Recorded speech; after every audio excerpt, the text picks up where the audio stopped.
कि आप सबको मालूम है आज़ाद समाज पार्टी, जिसके संस्थापक और अध्यक्ष हमारे चंद्रशेखर साहब हैं। और आपने देखा होगा पिछले कुछ वर्षों का उनका जो संघर्ष है, जनता के प्रति जो लड़ाई है, गरीबों, वंचितों, कमजोरों और मजदूरों के प्रति जिस तरह से उन्होंने खून पसीना बहाया और पूरे हिंदुस्तान के अंदर उन्होंने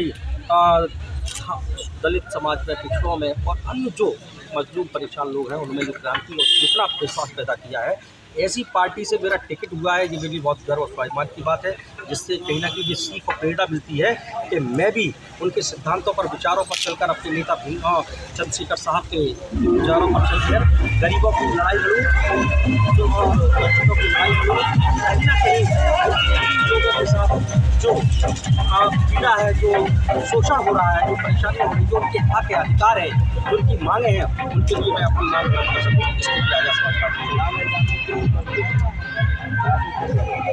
हमारी प्राथमिकता तो सबसे पहले यही है कि जो कार्य जैसे अटीट क्षेत्र से है, और अटीट क्षेत्र में आप लोगों को पता है कि अभी तक कितने वर्षों से पुल का निर्माण कार्य हो रहा है, जो हमें अटीट से आगरा दिल्ली को जोड़ता है। 5 वर्ष हो गए, कार्य अधूरा है, तो इस कार्य को जल्द से जल्द पूरा कराया जाए। अभी मेडिकल कॉलेज की आपने देखा होगा वर्चुअल है ना, उसका उद्घाटन हुआ है, शिलान्यास हुआ है, उद्घाटन का शिलान्यास हुआ है।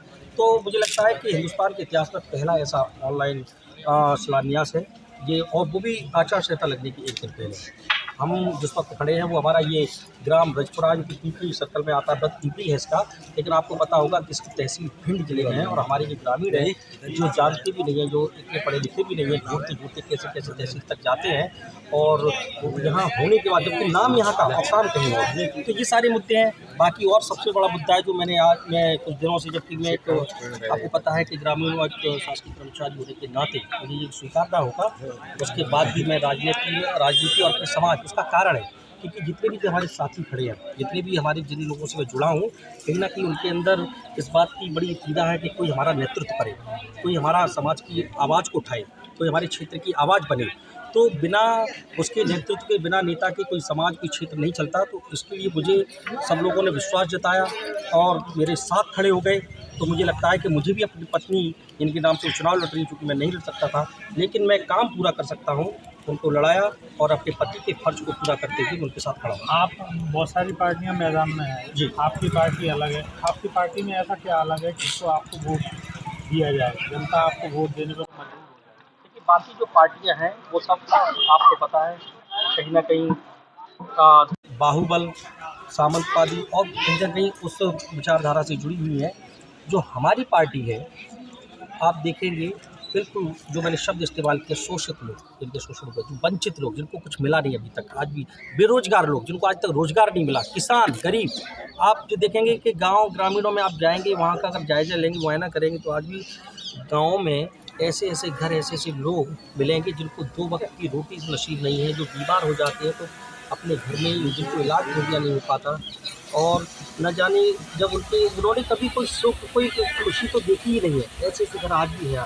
तो मैं उनकी नहीं। चुनाव प्रचार अभियान का आज से आगाज किया है, कहाँ कहाँ पहुँचे हैं, कैसे कैसे रहेगा पूरा कार्यक्रम? ये बात सही है, चुनाव प्रचार का अभियान आज से आगाज़ किया है। 2-3 दिन लेट हो गए क्योंकि सारी तैयारियां थी, लास्ट मोमेंट पे टिकट पार्टी ने दिया और उसके बाद फॉर्म भी लास्ट आखिरी तारीख में भरी। तो इसकी प्लानिंग यहीं से थी कि सबसे पहले हम सभी लोगों ने माता पावई के दर्शन किए और उनसे आशीर्वाद लिया। माता पावई से सारे क्षेत्र के लोगों की असीम आस्था और कृपा है, और जब उनका किसी का आशीर्वाद होता है तो कहीं ना कहीं निश्चित ही उसकी तरक्की प्रगति होती है, वो उसका साथ देती हैं। उसके बाद अगली नेक्स्ट ये हमारी महारानी अवंतीबाई जोधी, जिनका देश के इतिहास में आपके पास बहुत बड़ा योगदान है। अंग्रेज़ों ने ये बलिदान दिया और वो बलिदान आज तक एक इतिहास बना, और ये हमें प्रेरणा देता है कि कहीं ना कहीं हमको त्याग, तपस्या और बलिदान की भावना में रहना चाहिए, लड़ना चाहिए, संघर्ष करना चाहिए, आगे आना चाहिए। और यह मंदिर जो हमारे स्वामी केशवानंद महाराज जी का है, ये रजपुरा धाम, यहाँ पर बहुत ही प्रतिष्ठित मंदिर है। हमारे स्वामी जी ने सामाजिक बहुत बड़े बड़े कार्य किए, तो मैं उनसे प्रेरणा लेने, उनसे आशीर्वाद लेने और माता रानी को अपने को माल्यार्पण कर अपनी चुनावी शुरुआत कर रहा हूँ। पहले जनपद का चुनाव जीता जी, अब विधानसभा चुनाव में क्या तैयारी है? विधानसभा चुनाव बहुत बड़ा चुनाव है, क्षेत्र बड़ा है, समय कम है, लेकिन मुझे पता है जितनी मुझमें बुद्धि है, शक्ति है, जो मुझमें एक सामर्थ्य होगा, मैं उसका पूरा इस्तेमाल करूँगा। रात जितनी भी मेरे पास दिन बचे हैं, तो मुझे लगता है दिन भी रात भी मैं लोगों के बीच अपनी विचारधारा लेकर, अपनी सोच लेकर और कहीं ना कहीं उस तरीके से लोगों के बीच जाऊंगा कि मैं उनकी अपनी बात रखूं, तो कहीं ना कहीं वो हमारी बात को सुने, समझें, उनका मैं दिल जीत पाऊँ, उनका मैं मन जीत पाऊँ और वो हमारे साथ खड़े हो सके। मैं उनके मुद्दों को, उनकी जो भी उनकी जड़ है, नब्ज है, मैं उसको टटोल सकूँ और उसको साथ सकूँ। आज़ाद समाज पार्टी बहुजन समाज पार्टी की बी पार्टी मानी जा रही है, इस पर क्या कहना है?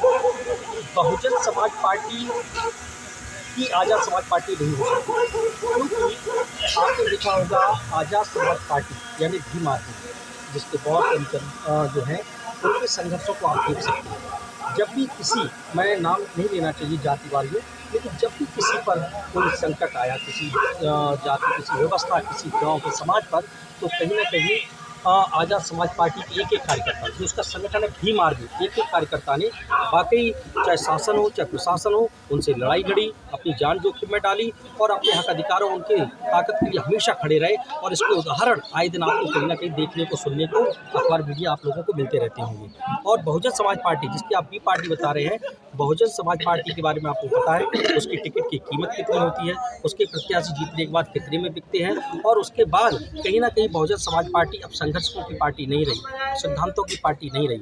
बहुजन समाज पार्टी कहीं ना कहीं अपनी वोट की कीमत लगाती है। प्रदेश के एक कद्दावर मंत्री जो कि भाजपा के प्रत्याशी हैं और कांग्रेस से भी एक कद्दावर नेता का बेटा सामने है, इन दोनों से कैसे चुनौती मानते हैं आप?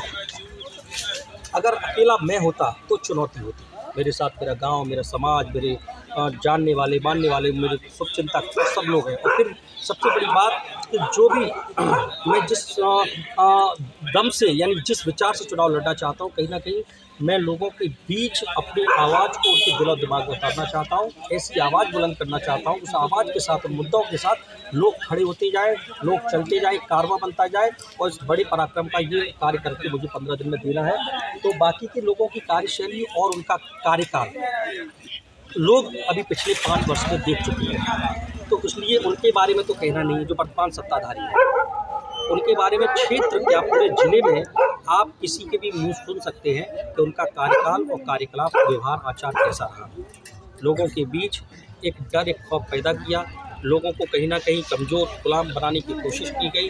जो लोग यहाँ के स्वाभिमानी हैं, जो लोग यहाँ के चंबल के, हमारे अटीर अंचल के जो इतने पराक्रमी लोग हैं, शहीद, जहाँ के लोगों में शहादत है, शहीदों में मतलब जहाँ शहादत भी है, उन लोगों को उन्होंने कहीं ना कहीं अपनी सत्ता के रिमोट से डराने की कोशिश की। लेकिन यहाँ के लोग इतने साहसी हैं कि वो डरे नहीं, जेल गए, जिसका एक उदाहरण मैं भी हूँ, केस लगे झूठे, जिसका एक उदाहरण मैं भी हूँ। और ऐसे न जाने कितने उदाहरण हैं। जब गाँव जब हम जाएंगे तो वहाँ पर हर गांव में ऐसे लोगों को हम ढूंढेंगे जिनके साथ अन्याय हुआ, गलत हुआ, और उसको हम सबकी जनता के पीछे लाने का काम करेंगे। ये हमारा सबसे बड़ा मुद्दा है। भाजपा कांग्रेस दोनों ने पिछड़ा वर्ग के व्यक्ति को टिकट नहीं दिया, इस पर क्या कहना है आप?